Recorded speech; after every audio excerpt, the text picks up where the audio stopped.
बच्चों हम बात करने वाले हैं लीनियर पेयर इन टू वेरिएबल। इसकी जब बात करते हैं ध्यान से देखना, कोई भी स्टैंडर्ड इक्वेशन लिखता हूं मैं, जैसे मान लीजिए एक स्टैंडर्ड इक्वेशन है ax plus B Y plus C equal to 0, या फिर आप यहीं लिख सकते हैं कि ax plus B Y equal to 0। इसका होना नेसेसरी नहीं है, कांस्टेंट का होना नेसेसरी नहीं है, पर ध्यान दीजिएगा यहाँ जो a है या b है या c है वो एक कांस्टेंट है। क्या है? एक कांस्टेंट है। ये टर्म होना जरूरी नहीं है कि C हो, लेकिन ध्यान रहे ऐसा ना हो कि आप कह दें कि A और B का टर्म नहीं है। ऐसा कभी नहीं हो सकता। मतलब ये भी एक स्टैंडर्ड इक्वेशन है, ये भी एक स्टैंडर्ड इक्वेशन है। यहाँ C इक्वल टू 0 हो गया, C है ही नहीं है, इसका मतलब C इक्वल टू 0 है। पर ध्यान रहे A नॉट इक्वल टू 0, साथ में B not equal to 0। A कभी भी 0 नहीं हो सकता, B कभी भी नहीं 0 हो सकता। A और B का मतलब समझो अभी। जैसे मान लीजिए मैंने लिख दिया 4x plus 3y plus 7 equal to 0। 7 हो तब भी चलेगा, ना हो तब भी चलेगा, लेकिन अगर x का टर्म ना हो, ध्यान दीजिएगा x ही मैं कह देता हूँ, ये टर्म नहीं है। क्या है? 3y plus 7 equal to 0। अब ये बताओ क्या ये टू वेरिएबल है? लीनियर पेयर इन टू वेरिएबल है? नहीं, एक ही वेरिएबल सिर्फ y है।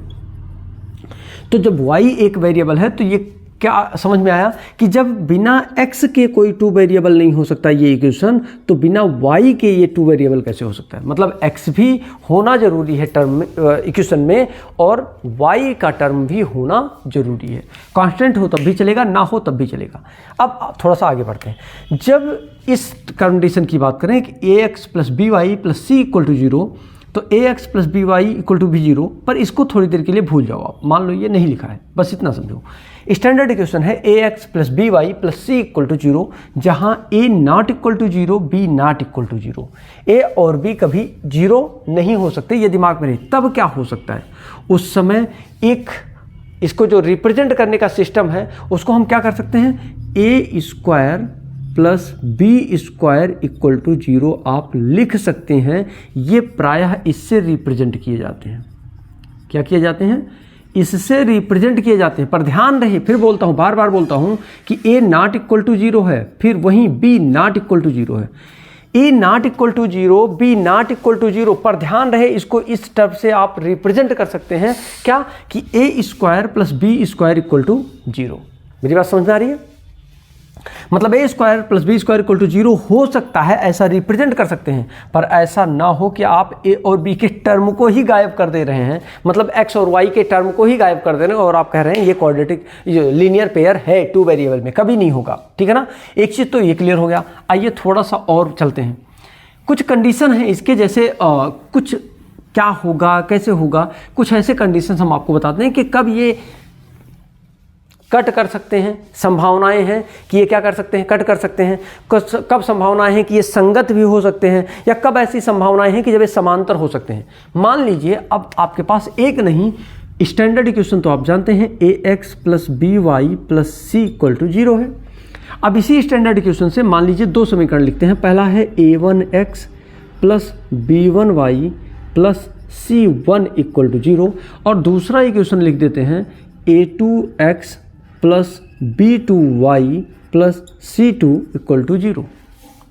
अगर ये दोनों कंडीशन बनते हैं, अभी क्या बताया मैंने इस कंडीशन के लिए कि a नॉट इक्वल टू 0, बताया क्या? b not equal to 0।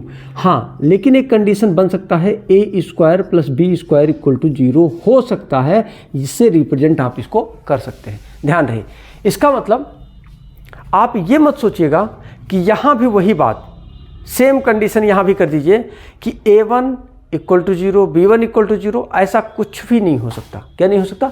जब यहाँ a नॉट इक्वल टू 0 है तो b नॉट इक्वल टू 0, तो इस कंडीशन के लिए क्या बनेगा? a1 not equal to 0, b1 not equal to 0। इसके लिए क्या बनेगा?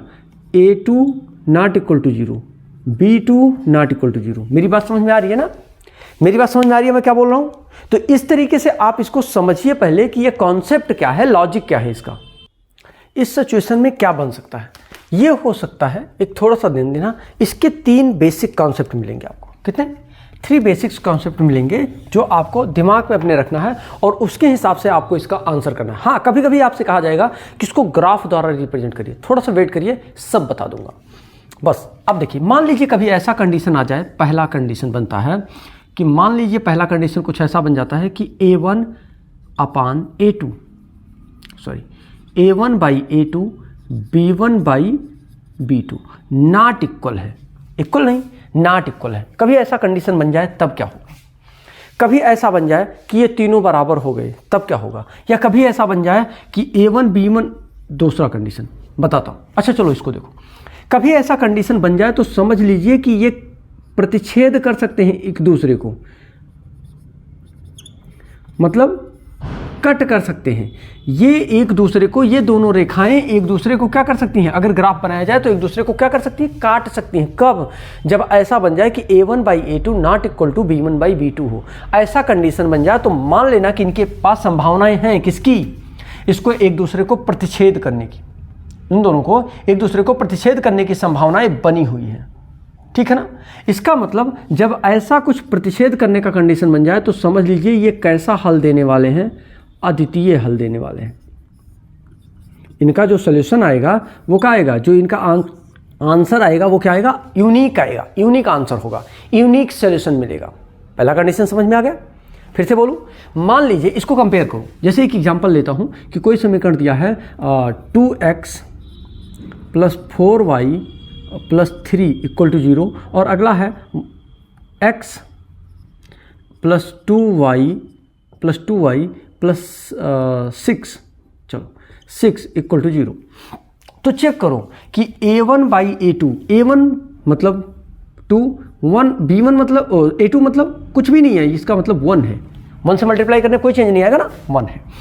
A1 by A2 not equal to B1 by B2, B1 by B2 not equal हो। ध्यान से देखना, चेक कर लो, देखते हैं 2 बाई 1 इक्वल टू 4 बाई 2।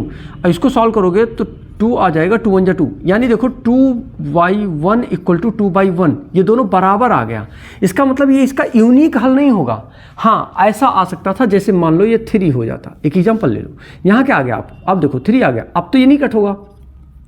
अब ये दोनों इक्वल नहीं है और जब इक्वल नहीं है तो नॉट इक्वल होगा। ऐसे कंडीशन जब नॉट इक्वल आ जाए तो ये कैसा होगा? इनके प्रतिच्छेद करने की संभावनाएं हैं और इनका जो आंसर होगा वो कैसा होगा? एक यूनिक आंसर आएगा, अद्वितीय आंसर आएगा। पहला कंडीशन हमने क्या बताया कि अगर A1 by A2 not equal to B1 by B2 हो, अगर A1 by A2 not equal to B1 by B2 हो तो क्या होगा? वो एक यूनिक आंसर देगा और उनके प्रतिच्छेद करने की संभावनाएं बनी हुई हैं। पहला कंडीशन समझ में आया? क्या मैंने कहा कि जब A1 by A2 not equal to आ जाए, नॉट इक्वल टू क्या? B1 बाई B2, तब ये होगा। आइए दूसरा कंडीशन, मैं कहता हूं कि दूसरा कंडीशन ऐसा होगा कि A1 B1 C1 सब बराबर हो गए। चलो, A1 by A2 equal to B1 by B2 equal to C1 by C2। कभी ऐसा बन जाए कि A1 by A2 equal to B1 by B2 equal to C1 by C2, अगर ऐसा कभी कंडीशन बन जाए तो क्या मानोगे आप? तो ये दोनों रेखाएं जो दो रेखाएं हैं, अगर ऐसा कंडीशन बनता है तो ये क्या होंगी? एक दूसरे के समांतर होंगी। यहां क्या देखा था आपने? यहां देखा था आपने कि ये प्रतिच्छेद कर रही थी, काट रही थी एक दूसरे को, लेकिन यहां क्या हो रहा है? ये एक दूसरे को काट नहीं रही हैं, क्या हो रही हैं? पैरेलल हो रही हैं। और जब ये पैरेलल हो रही हैं तो इनके जो आंसर होंगे वो क्या हो सकते हैं? जल्दी बोलो। इसके एक नहीं, दो नहीं, अनेक हल हो सकते हैं। क्या? इसके कई आंसर आ सकते हैं। कब? ध्यान देना कि जब A1 by A2 equal to B1 by B2, वो भी इक्वल टू किसके हो? C1 बाई C2 के, तब क्या होगा? इसके अनेक आंसर आ सकते हैं और ये रेखाएं एक दूसरे को क्या करेंगी? एक दूसरे से क्या होंगी? समांतर होंगी, पैरेलल होंगी। क्लैरिटी आ रही है? जल्दी बोलो, क्लैरिटी आ रही है? तीसरा कंडीशन एक और भी देखो आप, जैसे मान लीजिए कि A1 बाई A2 तो है ही है बराबर किसके? B1 बाई B2 की, लेकिन वहीं अगर C1 बाई C2 इक्वल नहीं है, क्या है?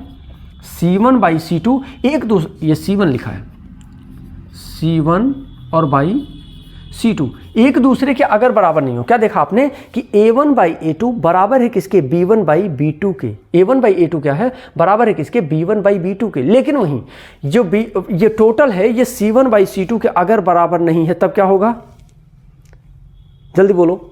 अच्छा ये गड़बड़ बोल दिया, ये संपाती होती है भाई, कंडीशन तो ये है समांतर का, सॉरी ये कैसी होती हैं, संपाती होती हैं। समांतर का कंडीशन ये है भाई, थोड़ा सा लापरवाही, ध्यान नहीं दिया, ठीक है ना। फिर से बोलता हूँ, अभी तीनों एक साथ बोलता हूँ, समझ में आ जाएगा। मैंने क्या बोला कि A1 बाई A2 इक्वल हो किसके, B1 बाई B2 के, नॉट इक्वल हो किसके, C1 बाई C2 के। तो क्या होगा, ये एक दूसरे के समांतर होंगे। क्या होंगे, समांतर होंगे। और ध्यान रहे इसके तो अनेक हल बन गए, इसके तो द्वितीय हल बन गए, लेकिन इसका कोई हल नहीं होगा, मतलब इसका कोई एग्जैक्ट आंसर नहीं होगा, यानी हल नहीं होगा। क्या नहीं होगा, हल इसके पास नहीं होगा, इसका कोई सॉल्यूशन नहीं होगा। ध्यान से देखो, फिर से बोलता हूं मैं, फिर से बोलता हूं कि अगर A1 by A2 not equal to B1 by B2 तो ये एक दूसरे को प्रतिच्छेद कर सकती हैं। इसके हल जो होंगे वो यूनिक होंगे, मतलब एक सिंगल हल होगा, यूनिक हल होगा। दूसरा देखो, अगर A1 बाई A2 क्या, अगर A1 by A2 equal to B1 by B2 equal to C1 by C2, ये तीनों बराबर हो तो ये एक दूसरे के क्या होंगे, संपाती होंगे। ये जो इक्वेशन मान लीजिए यही है, तो ये क्या होगा, संपाती होगा। इसके कितने हल होंगे, अनेक हल होंगे, मल्टीपल आंसर आएंगे। और तीसरा कंडीशन है, अगर A1 by A2 equal to B1 by B2 हो जाए, not equal to C1 by C2, A1 by A2 equal to B1 by B2 लेकिन C1 बाई C2 के बराबर नहीं है, तो इसका कोई हल नहीं होगा। क्या नहीं होगा, इसका कोई हल नहीं होगा, और ये एक दूसरे के समांतर होंगे। क्लैरिटी आ रही है। तो बच्चों इस तरीके से आपने देखा, और अगला जो हमारा लेक्चर होगा हम इसी पर बेस्ड एक क्वेश्चन इस पर, एक क्वेश्चन इस पर और एक क्वेश्चन इस पर, इन तीनों पर एक एक क्वेश्चन लगाने वाले हैं। तो wish you all the best from my side. Thank you so much बच्चों।